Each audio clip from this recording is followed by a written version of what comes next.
ನಮಸ್ಕಾರ, ಶ್ರೀ ಆರಾಧ್ಯ ಚಾನಲ್ಗೆ ಸ್ವಾಗತ. ಹೇಗಿದ್ದೀರಾ ನೀವೆಲ್ಲರೂ? ಏನು ಮಾಡ್ತಿದ್ದೀರಾ ಅಂತ ನನಗೆ ಕೆಳಗಡೆ ಕಾಮೆಂಟ್ ಸೆಕ್ಷನಲ್ಲಿ ತಿಳಿಸಿ. ನಾನು ತುಂಬ ಚೆನ್ನಾಗಿದ್ದೀನಿ. ಆ್ಯಂಡ್ ನಾನೀಗ ನನ್ನ ಕಬೋರ್ಡ್ ಡಿಕ್ಲಟರ್ ಮಾಡ್ಬೇಕು ಅನ್ಕೊತಾ ಇದ್ದೀನಿ. ಅದಕ್ಕೆ ಇನ್ನೂ ವ್ಲಾಗ್ ಸ್ಟಾರ್ಟ್ ಮಾಡಿದೆ. ಆ್ಯಂಡ್ ಇವತ್ತು ವ್ಲಾಗ್ ನಾನು ನಿಮ್ಮ ಹತ್ರ ಒಂದು ಸಿಲ್ಲಿ ಕ್ವಶನಿಂದ ಸ್ಟಾರ್ಟ್ ಮಾಡ್ಬೇಕು ಅನ್ಕೊತಾ ಇದ್ದೀನಿ. ಅದರ ಆನ್ಸರ್ ಕೂಡ ಒಂದು ಸಿಲ್ಲಿ ಆಗಿರುತ್ತೆ.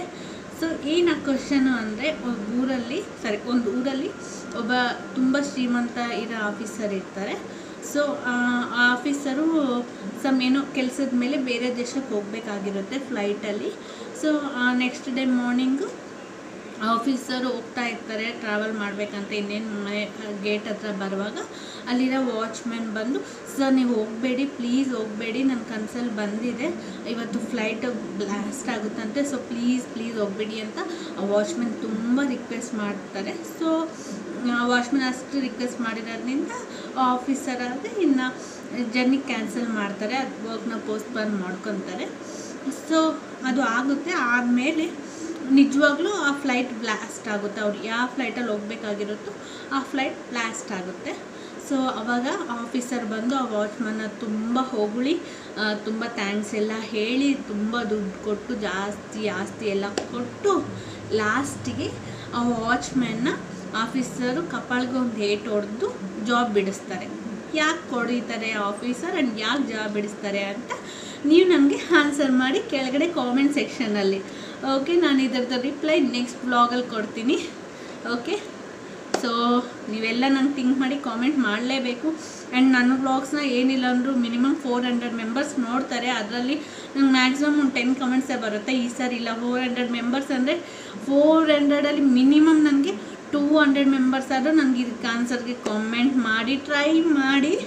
ಸೊ ನೀವು ನಿಮ್ಮ ಮಕ್ಕಳು ಕೇಳ್ಬೋದು, ಇಲ್ಲ ನಿಮ್ಮ ಫ್ರೆಂಡ್ಸ್ನ ಕೇಳ್ಬೋದು. ಸೊ ವೆರೈಟಿ ಆಗಾದ್ರೆ ಇರುತ್ತಲ್ಲ, ಓಕೆನಾ. ಆ್ಯಂಡ್ ಮತ್ತು ಆ್ಯಕ್ಚುಲಿ ನಾನು ಇವತ್ತು ಮಧ್ಯಾಹ್ನ ಲಂಚ್ಗೆ ಚಪಾತಿ ಮತ್ತು ವೈಟ್ ರೈಸು ಎಣ್ಣೆ ಬದನೆಕಾಯಿ ಮಾಡಿದ್ದೆ. ಆ್ಯಕ್ಚುಲಿ ನೂನೊಂಕಾಯಿ ಅಂತೀವಿ ತೆಲುಗುದಲ್ಲಿ. ಆ್ಯಂಡ್ ತೆಲುಗುದಲ್ಲಿ ಇನ್ನೊಂದಿರುತ್ತೆ ಗುತ್ತೊಂಕಾಯಿ ಅಂತ, ನೂನೊಂಕಾಯಿ ಗುತ್ತೊಂಕಾಯಿ ಅಂತ. ಸೊ ಈ ಎರಡಕ್ಕೂ ಸ್ವಲ್ಪ ಡಿಫ್ರೆನ್ಸ್ ಇರುತ್ತೆ. ನಾನು ಇವತ್ತು ನಿಮ್ಗೆ ತೋರಿಸ್ತಿರೋದು ನೂನೊಂಕಾಯಿ ಅಂದರೆ ಎಣ್ಣೆ ಬದನೆಕಾಯಿ ನಾನು ನಿಮ್ಗೆ ಇವತ್ತು ತೋರಿಸ್ತಾ ಇರೋದು. ಸೊ ಇದು ಆಲ್ರೆಡಿ ನಾನು ಮಾಡಿದ್ದೀನಿ. ಅದು ಮಾಡುವಾಗ ವಿಡಿಯೋ ಎಲ್ಲ ರೆಸಿಪಿ ಎಲ್ಲ ನಾನು ರೆಕಾರ್ಡ್ ಮಾಡಿಟ್ಟಿದ್ದೀನಿ. ಸೊ ನೀವು ಅದನ್ನು ನೋಡಿ ಬನ್ನಿ, ನಾವಿನ್ನು ಡಿಕ್ಲಟರ್ ಮಾಡೋಣ. ಇನ್ನೊಂದು ನೋಟಿಫಿಕೇಷನ್ ಅದೇನೆಂದರೆ, ನಾನು ನಿಮಗೆ ವ್ಲಾಗಲ್ಲಿ ಸ್ಟಾರ್ಟಿಂಗಲ್ಲಿ ಹೇಳ್ತಿರ್ತೀನಿ ಡಿಕ್ಲಟರಿಂಗ್ ಮಾಡ್ತೀನಿ, ಈಗ ನಿಮ್ಗೆ ತೋರಿಸ್ತೀನಿ ಅಂತ. ಬಟ್ ಆಲ್ರೆಡಿ ನೀವು ಡಿಕ್ಲಟರ್ ಸ್ಟಾರ್ಟಿಂಗೇ ನೋಡಿಬಿಟ್ಟಿರ್ತೀರ. ಆ್ಯಕ್ಚುಲಿ ಇವತ್ತೇ ನಾನು ಡಿಕ್ಲಟರ್ ಮಾಡಿರೋದು, ಈ ವ್ಲಾಗ್ಗೋಸ್ಕರ ಅಂತಲೇ ಡಿಕ್ಲಟರ್ ಮಾಡಿರೋದು. ಬಟ್ ವ್ಲಾಗ್ ತುಂಬ ಲೆಂತಿ ಆಯಿತು, ಆಲ್ಮೋಸ್ಟ್ 40 ಮಿನಿಟ್ಸ್ ಆಯಿತು. ಅದರಲ್ಲಿ ಡಿಕ್ಲಟರ್ದೇ 20 ಮಿನಿಟ್ಸ್ ವೀಡಿಯೋ ಇತ್ತು. ಸೊ ಅದರಿಂದ ನಿಮ್ಗೆ ಅಷ್ಟೊತ್ತು ಟೈಮ್ ನೋಡೋಕ್ಕಾಗಲ್ಲ ಅಂತ ಇನ್ನು ಡಿವೈಡ್ ಮಾಡಿದೆ. ವ್ಲಾಗ್ ಒಂದು ಡಿಕ್ಲಟರ್ದನ್ನು ಸಪ್ರೇಟ್ ವೀಡಿಯೋ ಪೋಸ್ಟ್ ಮಾಡಿದೆ ಡಿಕ್ಲಟರ್ದು. ಐ ಥಿಂಕ್ ನೀವು ಈ ವ್ಲಾಗ್ ನೋಡೋಷ್ಟೊಳಗಡೆ ನೀವು ಡಿಕ್ಲಟರ್ ವೀಡಿಯೋ ನೋಡಿಬಿಟ್ಟಿರ್ತೀರ. ಸೊ ನಿಮ್ಗೆ ಈಗ ಅರ್ಥ ಆಗುತ್ತೆ ಅನ್ಕೊತಾ ಇದ್ದೀನಿ. ಸೊ ಈ ವ್ಲಾಗಲ್ಲಿ ಎಲ್ಲೆಲ್ಲೂ ಡಿಕ್ಲಟರ್ ಮಾತು ಬಂದರೆ ಇನ್ನು ಅರ್ಥ ಮಾಡ್ಕೊಳ್ಳಿ. ನಾನು ಆಲ್ರೆಡಿ ಪೋಸ್ಟ್ ಮಾಡಿರ್ತೀನಿ, ಜಸ್ಟ್ ಅವತ್ತಿನ ಡೇಯಲ್ಲಿ ನಾನು ಅದು ಮಾಡಿದ್ದೀನಿ ಅಂತ ಮೀನಿಂಗ್, ಓಕೆನಾ.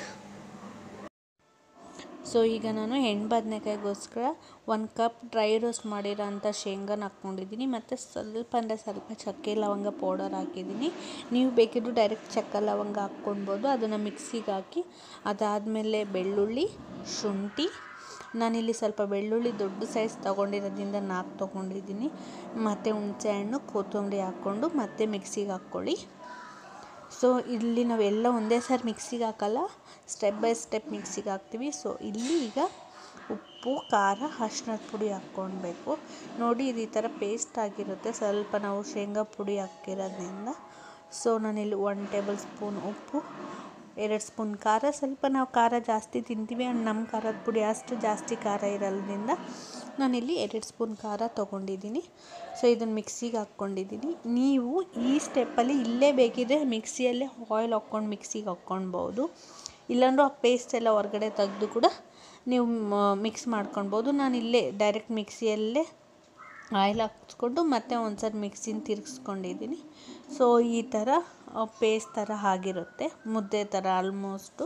ಸೊ ಇದನ್ನು ಜಸ್ಟು 1 ಮಿನಿಟ್ ಕೂಡ ಇಲ್ಲ, ಒಂದು 30 ಸೆಕೆಂಡ್ ಜಸ್ಟ್ ಈ ಥರ ಇದು ಮಾಡಿ ನಾದಿ ಅಷ್ಟೇ. ಈ ಮಸಾಲ ರೆಡಿ. ಆ್ಯಂಡ್ ಇದು ಮಾಡೋಕ್ಕೆ ತುಂಬ ಈಸಿ.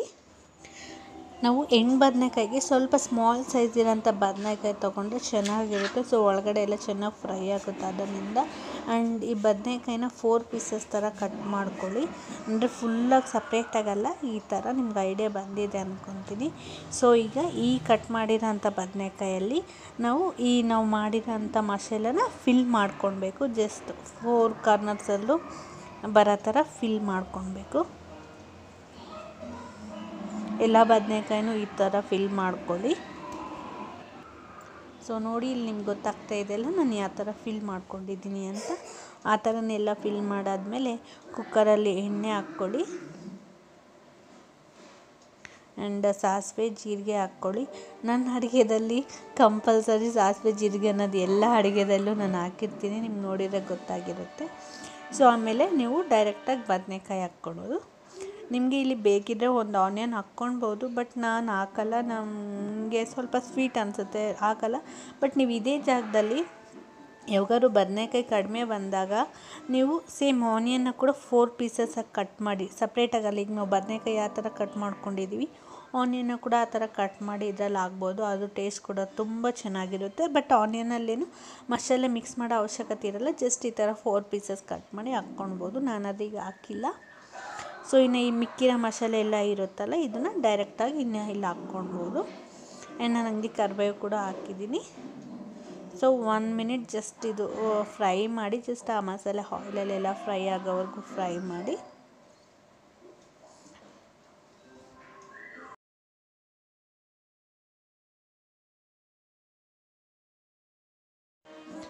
ಆ್ಯಂಡ್ ನಿಮಗೆ ಎಷ್ಟು ಕನ್ಸಿಸ್ಟೆನ್ಸಿ ಬೇಕೋ ಅಷ್ಟು ವಾಟರ್ ಹಾಕ್ಕೊಳ್ಳಿ. ಸೊ ನೋಡಿ, ನಾನೀಗ ಇಷ್ಟು ವಾಟರ್ ಹಾಕಿದ್ದೀನಿ. ಇದು ಅಷ್ಟು ಜ್ಯೂಸಿ ಆದರೆ ಬರಲ್ಲ, ಸ್ವಲ್ಪ ಪೇಸ್ಟಿ ಥರ ಬರುತ್ತೆ. ಸೊ ನಾನೀಗ ಇಷ್ಟು ವಾಟರ್ ಹಾಕಿದ್ದೀನಿ. ಆ್ಯಂಡ್ ನೀವಿನ್ನು ಲಿಡ್ ಕ್ಲೋಸ್ ಮಾಡಿ 3 ವಿಸಿಲ್ ಹಾಕಿಸಿ ಅಷ್ಟೇ. ಹೆಣ್ಣು ಬದನೆಕಾಯಿ ರೆಡಿ. ತುಂಬ ಟೇಸ್ಟಿಯಾಗಿರುತ್ತೆ ಇದು ಚಪಾತಿಗೆ, ರೈಸ್ಗೆ. ಆ್ಯಂಡ್ ನಾವು ನಮ್ಮ ಸೈಡ್ ವಾಡಪ್ಪಿ ಅಂತ ಮಾಡ್ತೀವಿ. ವಾಡಪ್ಪಿಗೆ, ಅಕ್ಕಿ ರೊಟ್ಟಿಗೆ ಮತ್ತು ಪೂರಿಗೆ ತುಂಬ ಚೆನ್ನಾಗಿರುತ್ತೆ. ಸೊ ನೋಡಿ, ನನ್ನ ಹೆಣ್ಣು ಬದನೆಕಾಯಿ ರೆಡಿ. ಸೊ ಗ್ರೇವಿ ನೋಡಿ ಇಷ್ಟು ಬಂದಿದೆ, ಗ್ರೇವಿ ಥರ ಬಂದಿದೆ. ನಾನು ನಿಮ್ಗೆ ಇನ್ನೂ ಜಾಸ್ತಿ ನೀರಾಗಿ ಗ್ರೇವಿ ಬರಬೇಕಂದ್ರೆ ಸ್ವಲ್ಪ ಜಾಸ್ತಿ ನೀರು ಹಾಕ್ಕೊಳ್ಳಿ. ಸೊ ನೋಡಿ, ಇವೆಲ್ಲ ನಾನೀಗ ಡಿಕ್ಲಟರ್ ಮಾಡಿ ತೆಗ್ದಿರೋಂಥ ಬಟ್ಟೆ. ಸೊ ಈಗ ಈ ಬಟ್ಟೆ ಮತ್ತು ಇದೆಲ್ಲನೂ ನಾನು ಒಂದು ಬ್ಯಾಗಲ್ಲಿ ಇಟ್ಕೊತೀನಿ ನೆಕ್ಸ್ಟ್ ಯೂಸ್ ಮಾಡೋ ಅಂಥದ್ದು. ಆ್ಯಂಡ್ ಈ ಜೀನ್ಸು ಮತ್ತು ಆ ಕಾರ್ನರ್ ಯೂಸ್ ಮಾಡಲ್ಲ. ಸೊ ಅದು ಯಾವಾಗಾದ್ರು ಏನಾದ್ರು ಆಫರ್ಸ್ ಇದ್ದಾಗ ಎಕ್ಸ್ಚೇಂಜ್ ಮಾಡ್ತೀನಿ. ಆ್ಯಂಡ್ ಇದೆಲ್ಲ ಆನಂದ್ ಟಿ ಶರ್ಟ್ಸು ಚೆನ್ನಾಗಿದೆ. ಆನಂದ್ 1 ಟೈಮ್ or 2 ಟೈಮ್ಸ್ ಹಾಕಿದ್ದಾರೆ, ಏನೂ ಆಗಿಲ್ಲ. ಸೊ ಅದನ್ನು ನಮ್ಮ ರಿಲೇಟಿವ್ಸಲ್ಲೇ ಯಾರಿಗಾದ್ರು ಒಬ್ರು ಕೊಡೋಣ ಅಂದ್ಕೊತಾ ಇದ್ದೀನಿ. ಸೊ ಇವೆಲ್ಲನೂ ಈಗ ನಾನು ಎತ್ತಿಡಬೇಕು. ಆ್ಯಂಡ್ ಆ್ಯಕ್ಚುಲಿ ಇದು ಡೈನಿಂಗ್ ಟೇಬಲು. ನಾನು ಈ ಡೈನಿಂಗ್ ಟೇಬಲ್ನ ಸ್ಟಡಿ ಟೇಬಲ್ ಆಗಿ ಮತ್ತು ಇಲ್ಲಿ ನಾನು ಬಟ್ಟೆ ಮಾಡಿಸ್ಕೊಳಕ್ಕೆ ಯೂಸ್ ಮಾಡ್ತೀನಿ. ಆ್ಯಕ್ಚುಲಿ ನನಗೆ ಹಾಲಲ್ಲಿ ಇಟ್ಕೊಳಕ್ಕೆ ಅಷ್ಟು ಸ್ಪೇಸ್ ಇದ್ದಿಲ್ಲ, ಆರಾಧ್ಯಗೆ ಆಟ ಆಡೋಕ್ಕೆ ಜಾಗ ಇಲ್ಲ ಅಂತ. ಇನ್ನು ಇದು ಬೆಡ್ರೂಮಲ್ಲಿ ಹಾಕ್ಕೊಂಡಿದ್ವಿ, ರೂಮ್ ಹೆಂಗೋ ಖಾಲಿಯಾಗಿ ಇರುತ್ತೆ ಅಂತ. ಸೊ ಇದನ್ನು ನಾನೀಗ ಸ್ಟಡಿ ಟೇಬಲ್ ಥರ ಯೂಸ್ ಮಾಡ್ತಿದ್ದೀನಿ. ಈಗ ಯೂಟ್ಯೂಬ್ ವರ್ಕು ಇಲ್ಲ ಲ್ಯಾಪ್ಟಾಪಲ್ಲಿ ಎಡಿಟಿಂಗು, ಎಡಿಟಿಂಗ್ ಏನಿದನ್ನು ಇಲ್ಲೇ ಕುತ್ಕೊಂಡು ನಾನು ಮಾಡ್ತೀನಿ. ಆ್ಯಂಡ್ ನೋಡಿ, ಇದು ಜಸ್ಟ್ ಒಂದು ಸಿಂಪಲ್ ಸೆಟಪ್ ಇದೆ. ಸೊ ನೋಡಿ, ಇಲ್ಲಿ ನನ್ನ ಬುಕ್ಸ್ ಇದೆ. ಈ ಬುಕ್ಸಲ್ಲಿ ಒಂದು ನಾನು ಏನೇನು ಕೆಲಸ ಮಾಡಬೇಕು, ಮನೆ ಕೆಲಸ ಅದೆಲ್ಲನೂ ನೋಟ್ ಮಾಡ್ಕೊತೀನಿ. ಇನ್ನೊಂದು ಯೂಟ್ಯೂಬ್ ವರ್ಕ್ದು ಏನೇನು ವೀಡಿಯೋಸ್ ಮಾಡಬೇಕು, ಏನೇನು ಪಾಯಿಂಟ್ಸ್ ವೀಡಿಯೋ ಮಾಡೋ ಟೈಮಲ್ಲಿ ನೆನಪು ಬರಲ್ಲ. ಸೊ ಇಲ್ಲಿ ಬರೆದಿಟ್ಕೊಂಡಿರ್ತೀನಿ. ಆ್ಯಂಡ್ ಇದು ನನ್ನ ಪೆನ್ ಹೋಲ್ಡರು. ನಾನು ಜಸ್ಟ್ ಜಾಮ್ ಬಾಟಲ್ ಇರುತ್ತಲ್ಲ ಅದರದ್ದು ಕವರ್ ತೆಗೆದು ಈ ಥರ ಇಟ್ಕೊಂಡಿದ್ದೀನಿ. ಸೊ ಪೆನ್ಸ್ ಎಲ್ಲ ಕಳೆದೋಗಲ್ಲ ಅಂತ. ಗ್ಲಾಸ್ ಎಲ್ಲ ಒಂದು ರಿಚ್ ಲುಕ್ ಬಂದಿದೆ. ಆ್ಯಂಡ್ ಇನ್ನಿದು ನನ್ನ ಸ್ಪೆಕ್ಸು. ನಂಗೆ ಸೈಟಾದರೆ ಏನೂ ಇಲ್ಲ, ಜಸ್ಟ್ ಲ್ಯಾಪ್ಟಾಪ್ ನೋಡಿದರೆ, ಫೋನ್ ನೋಡಿದರೆ ನಂಗೆ ತಲೆನೋವು ಬರುತ್ತೆ. ಅದಕ್ಕೆ ಇದನ್ನು ರೇಡಿಯೇಷನ್ ಕಂಟ್ರೋಲ್ಗಂತ ಇದು ಇಟ್ಕೊಂಡಿರೋ ಸ್ಪೆಕ್ಸು. ಆ್ಯಂಡ್ ನನ್ನ ಫೇವ್ರೇಟ್ ಬುದ್ಧ ಸ್ಟ್ಯಾಚು. ನನಗೆ ಬುದ್ಧ ಸ್ಟ್ಯಾಚುಸ್ ಅಂದರೆ ತುಂಬ ಇಷ್ಟ. ಒಂಥರ ನನಗೆ ಈ ಬುದ್ಧ ಸ್ಟ್ಯಾಚು ನೋಡಿದರೆ ತುಂಬ ಖುಷಿ ಆಗುತ್ತೆ ಮನಸ್ಸಿಗೆ. ಒಂಥರ ಒಂದು ನಗು ಬರುತ್ತೆ ಮನಸ್ಸಲ್ಲಿ. ಸೊ ಇದು ನನ್ನೊಂದು simple study table. And normally ನಾನು ಇಲ್ಲಿ ವರ್ಕ್ ಮಾಡುವಾಗ ಒಂದು ವಾಟರ್ ಬಾಟಲ್ ತಂದ್ಕೊಂಡು ಕೂಡ ಇಲ್ಲಿ ಇಟ್ಕೊಂಡಿರ್ತೀನಿ. ಬಿಕಾಸ್ ಕಣ್ಮುಂದೆನೇ ನೀರಿದ್ರೆ ಕುಡಿತಾ ಇರ್ಬೋದು ಅಂತ ಸ್ವಲ್ಪ ನಾನು ಜಾಸ್ತಿನೇ ನೀರು ಕುಡಿತೀನಿ ಆ್ಯಂಡ್ ನಾನು ಇಲ್ಲಿ ಇಟ್ಕೊಂಡು ನೀರು ಕುಡಿತೀನಿ. ಆ್ಯಂಡ್ ನಾನು ನಿಮ್ಮ ಹತ್ರ ಇನ್ನೊಂದು ಶೇರ್ ಮಾಡಬೇಕು. ಅದೇನೆಂದರೆ ನನ್ನ ಸಬ್ಸ್ಕ್ರೈಬರಲ್ಲಿ ಒಬ್ಬರು ನನಗೆ ಮೇಲ್ ಮಾಡಿದರು. ಅದೇನೆಂದರೆ ನಂದು VRK ಡಯಟ್ ವೀಡಿಯೋಸ್ ಎಲ್ಲ ನೋಡಿ ಅವರು VRK ಡಯಟ್ ಟ್ರೈ ಮಾಡಿದ್ದಾರಂತೆ. ಅವರು 20 kg ವೆಯ್ಟ್ ಲಾಸ್ ಆಗಿದ್ದಾರಂತೆ 3 ಮಂತ್ಸಲ್ಲಿ. ಸೊ ನನಗೆ ಮೇಲ್ ಮಾಡಿದ್ರು. ಸೊ ನಂಗೆ ಆ ಮೇಲ್ ನೋಡಿ ತುಂಬ ಖುಷಿಯಾಯಿತು. ನನ್ನಿಂದ ಒಬ್ರಿಗೆ ಏನೋ ಒಂದು ಯೂಸ್ ಆಯ್ತಲ್ಲ ಒಂದು ರೀಸನ್ಗೋಸ್ಕರ ನನ್ನ ವೀಡಿಯೋಸ್ನಿಂದ. ಸೊ ಅದಕ್ಕೆ ನಂಗೆ ತುಂಬ ಖುಷಿಯಾಯಿತು. ಸೊ ಅದಕ್ಕೆ ನಾನು ನಿಮ್ಮ ಹತ್ರ ಶೇರ್ ಮಾಡಿದೆ. ಆ್ಯಂಡ್ ನನಗೆ ದುಃಖ ಆದರೆ ಶೇರ್ ಮಾಡ್ತೀನಿ, ಇಲ್ಲ ನಿಮ್ಮ ಹತ್ರ ಗೊತ್ತಿಲ್ಲ, ಬಟ್ ಖುಷಿ ಆದರೆ ನಾನು ಶೋರಾಗಿ ಶೇರ್ ಮಾಡ್ತೀನಿ. ಅದರಿಂದ ಶೇರ್ ಮಾಡಿದೆ. ಆ್ಯಂಡ್ ನಿಮ್ಗೆ ಯಾವ್ದಾದ್ರು ಕೂಡ VRK ಡಯಟ್ ಟ್ರೈ ಮಾಡಬೇಕಂದ್ರೆ ನಾನು ಎಲ್ಲ VRK ಡಯಟ್ ಬಗ್ಗೆ ಕೆಳಗಡೆ ಲಿಂಕ್ ಶೇರ್ ಮಾಡಿರ್ತೀನಿ. ಸೊ ನೀವು ಅವೆಲ್ಲನೂ ಚೆಕ್ ಮಾಡಿ. ಆ್ಯಂಡ್ ಅವರು ಅದೇ ಹೇಳಿದರು ವೇದ ಅನ್ನೋರು, ಮ್ಯಾಮ್ ನಾನು ನಿಮ್ಮದು VRK ಡಯಟ್ ವೀಡಿಯೋಸು ಆ್ಯಂಡ್ ನೀವು ಯಾವ ಥರ ಎಲ್ಲ ಫಾಲೋ ಮಾಡಿದ್ದೀನಿ, ನೀವು ತೋರಿಸಿರೋಂಥ ಫುಡ್ಸೇ ಎಲ್ಲನೂ ನಾನು ಟ್ರೈ ಮಾಡಿ ವೆಯ್ಟ್ ಲಾಸ್ ಆಗಿರೋದಂತಲೇ ಅವರು ಹೇಳಿದರು. ಸೊ ನಿಮ್ಗೆ ಯಾವ್ದಾದ್ರು ಫುಡ್ ರೆಸಿಪೀಸ್ ಬೇಕಂದ್ರೂ ಎಲ್ಲನೂ ಕೆಳಗಡೆ ಡಿಸ್ಕ್ರಿಪ್ಷನ್ ಬಾಕ್ಸಲ್ಲಿ ಲಿಂಕ್ ಶೇರ್ ಮಾಡಿರ್ತೀನಿ. ಸೊ ನಿಮಗೆ ಬೇಕು ಅಂದರೆ ಟ್ರೈ ಮಾಡಿ.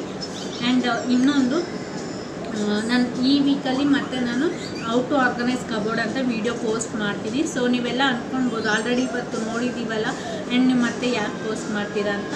ಆ್ಯಕ್ಚುಲಿ ಇವತ್ತು ನಾನು ಹೌ ಟು ಆರ್ಗನೈಸ್ ಕಬೋರ್ಡ್ ಅಂದರೆ ಡಿಕ್ಲಟರಿಂಗ್ ವೀಡಿಯೋದಲ್ಲಿ ನಾನು ಹಂಗೆ ತೋರಿಸಿದ್ದೀನಿ. ಬಟ್ ಯಾರೋ ಇದು ವ್ಲಾಗಲ್ಲಿ ತೋರಿಸಿದ್ದೀನಿ. ಯಾರು ಯೂಟ್ಯೂಬಲ್ಲಿ direct how to organise cupboard ಅಂತ ಸರ್ಚ್ ಮಾಡಿದರೆ ವ್ಲಾಗಲ್ಲಿ ತೋರ್ಸೋಕ್ಕೆ ಚೆನ್ನಾಗಿರಲ್ಲ. ಅದರಿಂದ ಸಪ್ರೇಟಾಗಿ ಹೌ ಟು ಆರ್ಗನೈಸ್ ಅಂತ ವೀಡಿಯೋ ಪೋಸ್ಟ್ ಮಾಡೋಣ ಅಂದ್ಕೊತಾ ಇದ್ದೀನಿ. ಸೊ ನೀವು ಇವತ್ತೆಲ್ಲ ನೋಡಿದವರು ಸ್ಕಿಪ್ ಮಾಡ್ಬೋದು, ಇಲ್ಲ ಇಂಟ್ರೆಸ್ಟ್ ಇದೆ ಅಂದರೆ ಆ ವಿಡಿಯೋನ ನೀವು ನೋಡಿ. ಆ್ಯಂಡ್ ಫೈನಲಿ ಈ ವ್ಲಾಗ್ನ ಇಲ್ಲಿ ಹೆಂಗೆ ಮಾಡ್ತಾ ಇದ್ದೀನಿ. ಸೊ ನಿಮಗೆ ವಿಡಿಯೋ ಇಷ್ಟದಲ್ಲಿ ಲೈಕ್ ಮಾಡಿ ಶೋರಾಗಿ. ಅಟ್ಲೀಸ್ಟ್ ನೀವು ನನ್ನ ಚಾನಲ್ನ 400 ಮೆಂಬರ್ಸ್ ನೋಡ್ತೀರಾ, ಸಾರಿ ನನ್ನ ಬ್ಲಾಗ್ನ ಮಿನಿಮಮ್ ನಂಗೆ 150 ಲೈಕ್ಸ್ ಆದರೂ ಬೇಕು. ಸೊ ಪ್ಲೀಸ್ ಲೈಕ್ ಮಾಡಿ ನನ್ನ ಚಾನಲ್ಗೆ. ಆ್ಯಂಡ್ ಕಾಮೆಂಟ್ ಮಾಡಿ ನಿಮ್ಗೆ ಏನು ಅನಿಸಿದೆ ಅಂತ ನನಗೆ ಕಾಮೆಂಟ್ ಮಾಡಿ. ನನಗೆ ಏನಾದರೂ ಚೇಂಜಸ್ ಮಾಡ್ಕೊಳೋದಿದ್ರು ನನಗೆ ಕಾಮೆಂಟ್ ಸೆಕ್ಷನ್ನಿಂದ ತಿಳಿಸಿ. ಆ್ಯಂಡ್ ಇವತ್ತು ಡಿಕ್ಲಟರ್ ಮಾಡೋದ್ರಲ್ಲಾಗಲಿ ಇಲ್ಲ ಆರ್ಗನೈಸ್ ಮಾಡೋದ್ರಲ್ಲಾಗಲಿ ಏನಾದರೂ ಟಿಪ್ಸ್ ಹೇಳೋದಿದ್ರು ನನಗೆ ಹೇಳಿ. ಸೊ ನನಗೂ ಯೂಸ್ ಆಗುತ್ತೆ. ನನಗೆ ಅದು ಯೂಸ್ ಅನಿಸಿದ್ರೆ ನಾನು ಬೇರೆಯವ್ರಿಗೂ ಶೇರ್ ಮಾಡ್ತೀನಿ. ಆ್ಯಂಡ್ ಫೈನಲಿ ಯಾರ್ಯಾರು ನನ್ನ ಚಾನಲ್ಗೆ ಸಬ್ಸ್ಕ್ರೈಬ್ ಮಾಡಿದ್ರೆ ಸಬ್ಸ್ಕ್ರೈಬ್ ಮಾಡಿ. ಕೆಳಗಡೆ ರೆಡ್ ಕಲರ್ ಬಟನು, ಅದ್ರ ಪಕ್ಕಕ್ಕೆ ಬೆಲ್ ಐಕನ್ ಇರುತ್ತೆ. ಸೊ ಅದನ್ನು ಕ್ಲಿಕ್ ಮಾಡಿ ನಾನು ನೆಕ್ಸ್ಟ್ ಯಾವುದಾದ್ರು ಹೊಸ ವೀಡಿಯೋಸ್ ಅಪ್ಲೋಡ್ ಮಾಡಿದ ತಕ್ಷಣ ನಿಮಗೆ ನೋಟಿಫಿಕೇಷನ್ ಬರುತ್ತೆ. ಸೊ ಫೈನಲಿ ಬಾಯ್.